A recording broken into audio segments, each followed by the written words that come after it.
Well, good morning. This is Laura at Happy Florence Bees, and today I'm going to demonstrate how to do an alcohol wash to take a mite sample. So I have a quart-size largemouth mason jar, and I made a basket out of number 8 hardware cloth that I rolled, and then I have just 18 gauge clips holding it closed, and it's folded at the bottom. I made cuts into the wire and folded it closed, kind of like a really big hair roller queen cage, except it fits in my mason jar. I also have a funnel that'll help get the bees into it, and a 1/2 cup measuring cup for my 300 bee sample. I'm going to take out my tub that I use to collect the bees, and I just have basic 50% isopropyl alcohol that I'm going to use, and you can water it down if you want to, but it's going to kill the bees no matter what the strength is, so I just use it straight out of the bottle, and I do reuse it at least a couple of times to save money. So we're going to get started today.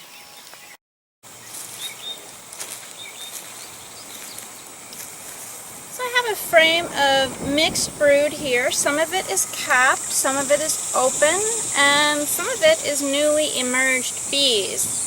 Now this is a medium frame, and sometimes a medium frame just doesn't have quite enough bees, so I'm going to wrap it into my tub and see if it looks like my sample is big enough. Now I've double checked to make sure my queen is not on this frame, and she's not, so I feel safe to proceed, but I'm going to check one more time after I do my wrap. Sharp wrap.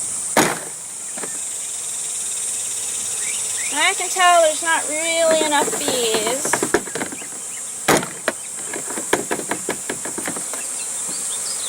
So I'm going to let the foragers that were in this sample fly, and I'm going to go collect another frame.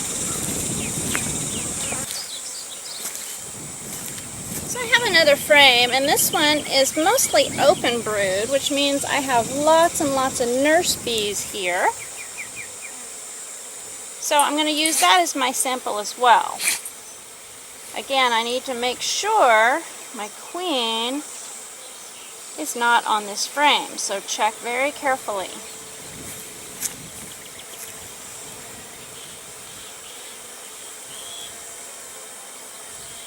No queen.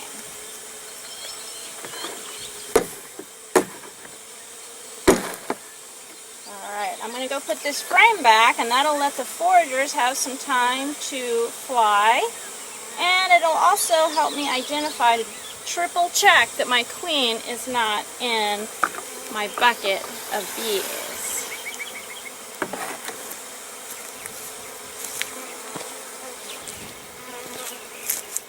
This is where it really helps to have a marked queen, because it makes it so much easier to find her.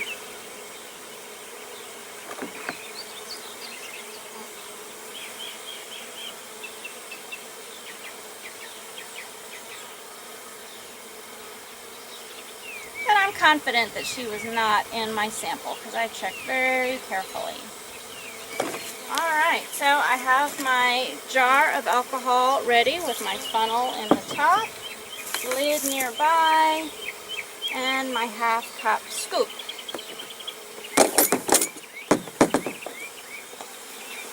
Half cup of bees is about 300 bees. Need to be levelly full. Get them all down in there. Put the lid on. Give them a swirl to get them started. And then I'm going to let them soak while I go put the rest of these bees back in the hive.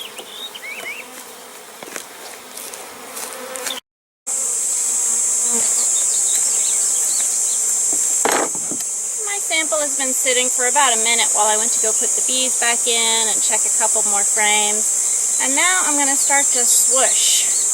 I'm going to do this for about 30 seconds or so. Dislodge the mites.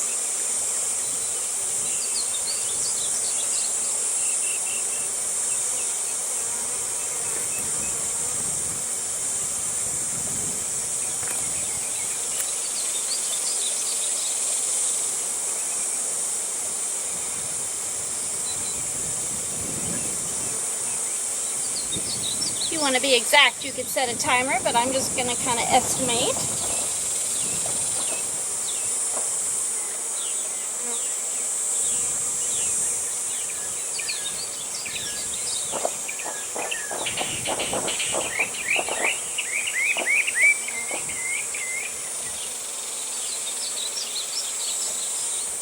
Well, that's definitely 30 seconds, so I'm going to stop there.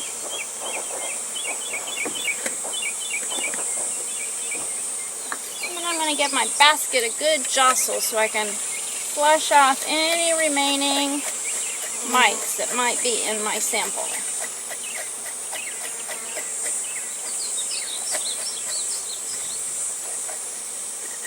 And then pull the basket out. Oh, I had a bee escape that one. And then you just look through the bottom and kind of count your mites. And I dump all the dead bees off into the grass. So I poured most of my alcohol back into my jar so I could use it again later, and that also makes it easier for me to look down into the bottom of the jar to count my mites.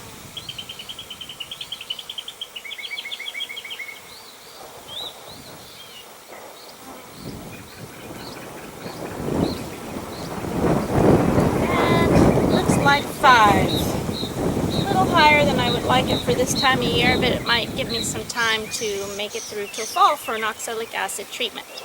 Thanks!